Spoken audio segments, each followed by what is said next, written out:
কিছু কিছু কাহিনী এমন হয় যেগুলো পড়লে বা শুনলে মনে হয় মনের মধ্যে জাগে এক অদ্ভুত শিহরণ। এই শিহরণ জাগার জন্য যে সবসময় সেই কাহিনীকে থ্রিলার হতেই হবে তার কিন্তু কোনো মানে নেই। অনেক সময় কাহিনী যদি টু মাচ বাস্তবমুখী হয় তাহলেও কিন্তু সেই কাহিনী শিহরণ জাগাতে বাধ্য করে। তখন সেই সমস্ত কাহিনী দেশ কাল পাত্রের সীমানার ঊর্ধ্বে উঠে যায় এবং জন্ম নেয় ক্লাসিক কাহিনীর। আজকের এপিসোডে সেরকমই একটি ক্লাসিক উপন্যাস পদ্মা নদীর মাঝির নন স্পয়লার পাঠ অনুভূতি নিয়ে হাজির হয়েছি আমি বিপ্রদীপ, লেখক শ্রী মানিক বন্দ্যোপাধ্যায়। যেহেতু এরকম মাপের একটি ক্লাসিক কাহিনীকে রিভিউ বা প্রতিক্রিয়া দেওয়ার মতন ক্ষমতা আমার নেই, তাই আজকে আমি পাঠ অনুভূতি শব্দকেই প্রয়োগ করা সঠিক বলে মনে করছি। তো বন্ধুরা, বিএম বুক রিভিউয়ের নতুন এপিসোডে সকলকে স্বাগত জানিয়ে আজকের আলোচনা শুরু করছি।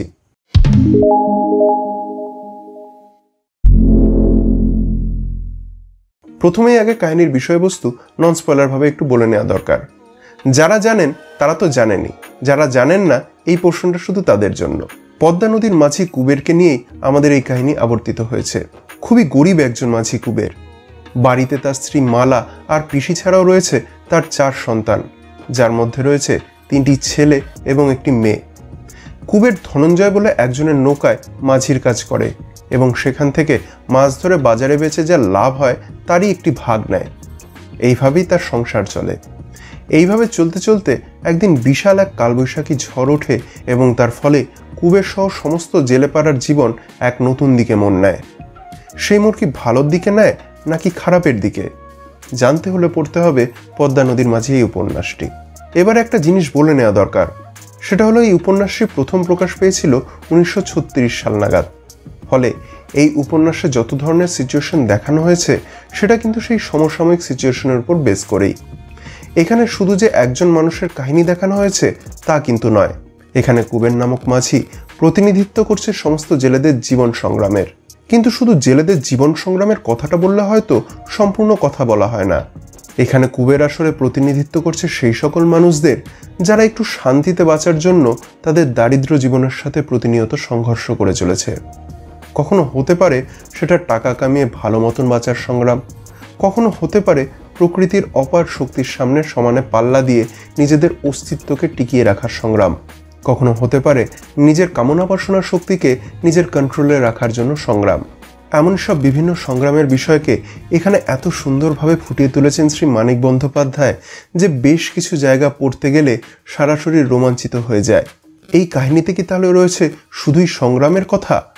সংগ্রাম তো রয়েছে, কিন্তু এখানে বড় হয়ে দেখা দিয়েছে মানব জীবনের বিভিন্ন পর্যায়ের বিভিন্ন সময়ের কথা।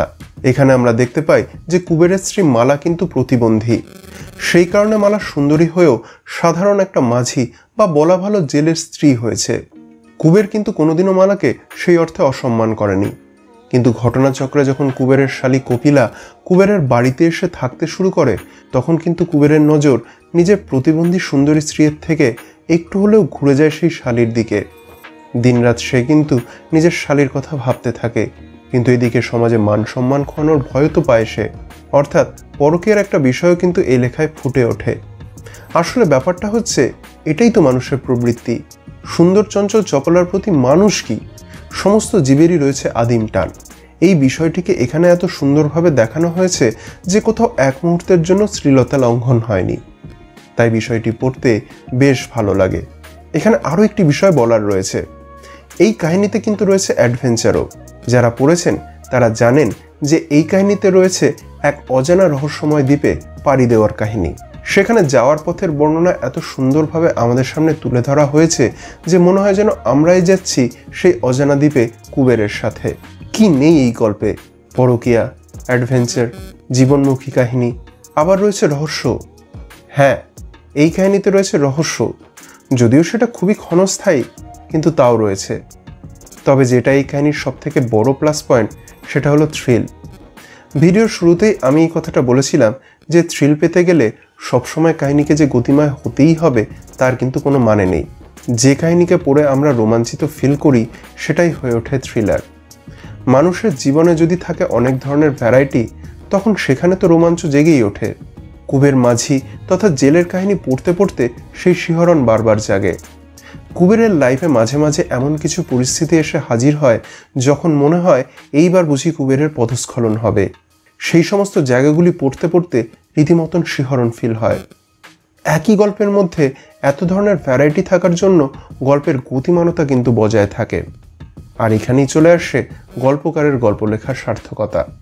একটি কাহিনী ক্লাসিক তকমা তখনই পায় যখন সেটা দেশকাল পাত্রেরও ঊর্ধ্বে উঠে যায়, যেটা আমি ভিডিওর শুরুতেই বলেছি।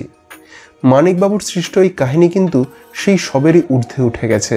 যে সমস্ত পরিস্থিতি কুবেরের লাইফে দেখানো হয়েছে সেটা কিন্তু আজও সমানভাবে প্রাসঙ্গিক। কুবের নিজের স্ত্রী ভিন্ন অন্য নারীর প্রেমে পড়তে পারে, কিন্তু সেই কুবেরই আবার নিজের প্রতিবন্ধী স্ত্রীকে অন্য পুরুষের সাথে মিশতে দেখলে হিংসায় জ্বলে পুড়ে যায়। অভাবের তাড়নায় কুবের চুরি করে, আবার পরক্ষণেই সর্বশক্তিমানের কাছ থেকে পাপ লাগবে বলে সেই ভয়ও পায়। এই সবই তো মানুষের সহজাত প্রবৃত্তি। তাই অবশ্যই বলা যায় যে এখানে কুবেরের মাধ্যমে লেখক সমগ্র মানবজাতির বিষয়কে অতীব সুনিপুণভাবে তুলে ধরেছেন আমাদের সামনে। এখানেই তো মানিকবাবুর সার্থকতা, এখানেই তো এই কাহিনীর সার্থকতা। বলতে গেলে আরও অনেক কিছু বলা যায়। এই কাহিনীর প্রতিটা অধ্যায় ধরে সুন্দরভাবে বিশ্লেষণ করা যায়, কিন্তু সেটা করতে গেলে একে তো প্রচণ্ড স্পয়লার হয়ে যাবে, দ্বিতীয়ত ভিডিও টু মাচ লং হয়ে যাবে। যারা এই কাহিনী পড়েছেন তারা বলবেন যে আমি হয়তো অনেক পয়েন্টই মিস করে গেলাম। হ্যাঁ, আমি জানি অনেক পয়েন্ট মিস করে গেছি, কিন্তু সেটা ইচ্ছে করেই।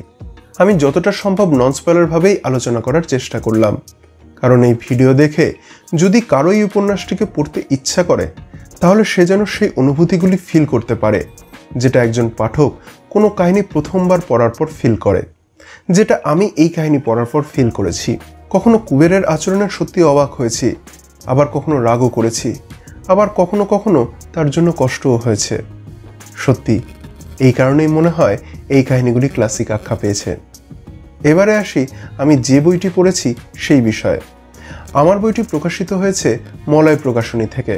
এই বইটির প্রথমে যেটা আমার নজর কেড়েছে সেটা হলো এর প্রচ্ছদ। বইটির প্রচ্ছদ করেছেন Shekhar Basu. Simple yet fascinating, এই কথাটাই আমার মনে হয়েছে বইটির প্রচ্ছদটি দেখে। এত সুন্দর কালার কম্বিনেশন এখানে ব্যবহার করা হয়েছে যে শুধু প্রচ্ছদটা দেখেই একটা শান্ত শীতল অনুভূতি হয়। সেই কারণেই আমি শেখরবাবুকে অসংখ্য ধন্যবাদ জানাতে চাই।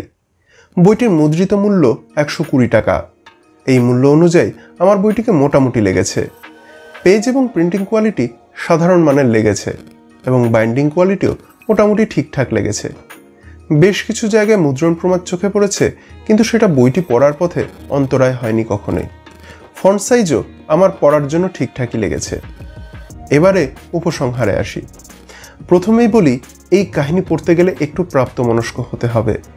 যাদের বই পড়ার হ্যাবিট আছে তারা এই কাহিনী পড়ার পরেই হুকড হয়ে যাবেন বলে আমার বিশ্বাস। তবে যারা জীবনমুখী কাহিনী পড়তে পছন্দ করেন না তাদের এই কাহিনীকে স্লো বা বোরিং বলে মনে হতে পারে। এই কাহিনীর রোমাঞ্চ ফিল হয় লেখনীর মাধ্যমে। গল্পের গতি কিন্তু সেরকম খুব একটা বেশি নয়। বেসিক্যালি জীবনমুখী কাহিনীগুলি যেরকমভাবে এগোয় সেরকমভাবেই এগিয়েছে এই কাহিনী। যাই হোক, যারা যারা এই কাহিনী পড়েছেন তাদের কেমন লেগেছে কমেন্ট করে জানানোর জন্য অনুরোধ রইল। তো বন্ধুরা, এই ছিল আজকের পাঠ অনুভূতি। আমার কাজ যদি তোমাদের ভালো লেগে থাকে তাহলে এই ভিডিও লাইক এবং কমেন্ট এবং বন্ধুদের সাথে শেয়ার করার অনুরোধ রইল। আর হ্যাঁ, আমার কাজ যদি যোগ্য বলে মনে হয় তাহলে আমার চ্যানেলটি সাবস্ক্রাইব করে আমায় সাপোর্ট করার অনুরোধ রইল। দেখা হবে পরবর্তী ভিডিওতে। সকলে ভালো থাকবে, সুস্থ থাকবে।